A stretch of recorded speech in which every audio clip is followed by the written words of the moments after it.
आज हमारा अहोभाग्य है कि महाराष्ट्र में उन्होंने यहाँ अपने चरण स्पर्श करके आदरणीय भरत भाई बुद्धदेव के वहाँ उनका आज प्रस्थान हुआ है। वृंदावन धाम के उज्जवल कृष्ण महाराज प्रसार एवं प्रचार कार्य हेतु खामगांव में वे 3 दिन खामगांव तालुका की यात्रा करेंगे।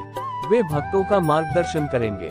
वे खामगांव में अपने शिष्य बुद्धदेव भरत के निवास पर ठहरेंगे। वृंदावन धाम से पधारे उज्जवल कृष्ण महाराज द्वारा भक्तों के लिए दिया गया संदेश। सबसे पहले सभी को जय श्री राधे, जय सिया राम। मेरा नाम उज्जवल कृष्ण है और मैं श्री धाम वृंदावन से यहाँ पर आया हूँ। मेरा यहाँ पर 2 से 3 दिन का भी प्रवास रहेगा और मैं अपने पूज्य सद्गुरुदेव भगवान जिनकी कृपा से और जिनकी आज्ञा लेकर यहाँ पर श्रीमद् भागवत के प्रचार प्रसार हेतु इस उद्देश्य को लेकर यहाँ पर उपस्थित हुआ हूँ। और हमारे पूज्य सद्गुरुदेव भगवान श्री श्री 1008 भागवत मुनि फलारी बाबा जी महाराज, जो ब्रज के बहुत बड़े संत हैं, जिनको यदि संतों का शिरोमणि कहा जाए तो इसमें कुछ जो है गलत नहीं होगा। वो संतों के भी संत हैं और संत शिरोमणि हैं। जितने भी हमारे ब्रज के संत हैं वो उनको अपना आदर्श मानते हैं और ऐसी मान्यता है कि उनकी आयु का कुछ पता नहीं, उनकी आयु कितनी है। और इतनी आयु होने के बाद भी आज भी वो उनका प्रतिदिन का नियम है कि वो 8-8 घंटे यमुना जी में गले तक जल में खड़े होकर दोनों हाथों को उठाकर भगवान सूर्य के समक्ष अनवरत तप करते हैं। बड़ा कठोर तप। स्वयं समस्त ठाकुरों की अपने हाथों से सेवा करते हैं, भोग लगाते हैं। और हमारे पूज्य गुरुदेव का ऐसा संकल्प है, जब तक उनकी जीवन यात्रा है तब तक अनवरत श्रीमद् भागवत जो भागीरथी गंगा है वो प्रवाहित होती रहेगी।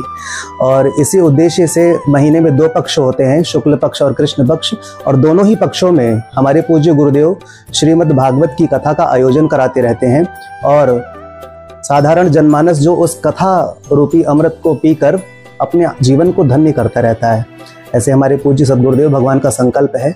और आपको हम एक चीज़ से और अवगत कराना चाहेंगे कि अभी पूर्व में ही प्रयागराज में महाकुंभ आयोजित हुआ था और जिसमें हमारे पूज्य गुरुदेव का बड़ा खालसा लगा, पंचायती नया उदासीन अखाड़ा के नाम से। और उसमें भी सेवा के उद्देश्य से 24 घंटे अनवरत पूज्य गुरुदेव के सानिध्य में भंडारा चलता था। और उनके उस खालसा, उस शिविर में किसी के लिए भी रोक टोक नहीं, सभी के लिए बिल्कुल खुला द्वार। जो भी आना चाहे रुके, जितने दिन मन हो रुके, जब तक चाहे तब तक वहाँ पर सभी के लिए प्रसाद अनवरत वितरण कराया जाता था, वो भी शुद्ध देसी घी का।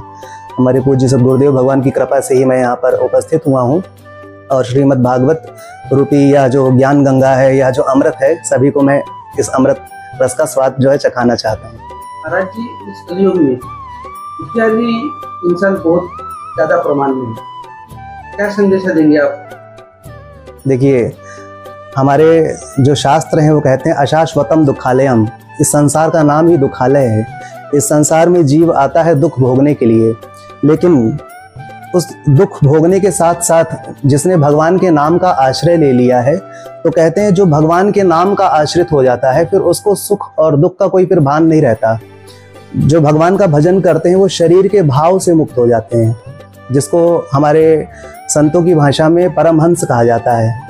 जो परमहंस हो जाता है वो शरीर के सुख दुख, रोग, क्लेश, चिंता, इन सभी से मुक्त हो जाता है। और जब मुक्त हो जाता है तो जीवन में सुख आए या दुख आए, वो उसके लिए बिल्कुल जैसे कहते हैं ना कि समान परिस्थिति होती है, बिल्कुल समभाव से रहता है। वो केवल भगवान के आश्रित होकर उन्हीं के भजन में आनंद की अनुभूति करता है। फिर उनको सुख और दुख का फिर कोई प्रभाव उनके जीवन में नहीं पड़ता जी। और समस्त जीवों से मेरी यही प्रार्थना है कि जितना हो सके सत्कर्मों को कीजिए, गलत कर्मों से बचिए, लोगों को उनका दिल दुखाने से बचिए, और जितना हो सके केवल भगवान के श्री चरणों का आश्रय लेकर खूब उनका भजन कीजिए, संतों की सेवा कीजिए, ब्राह्मण महापुरुषों की सेवा कीजिए, गौ माता की सेवा कीजिए, दीन दुखियों की सेवा कीजिए, खूब परोपकार कीजिए। और इसी हेतु भगवान ने हमको यह मानव तन प्रदान किया है, जो कि स्वर्ग में रहने वाले उन देवताओं को भी दुर्लभ है।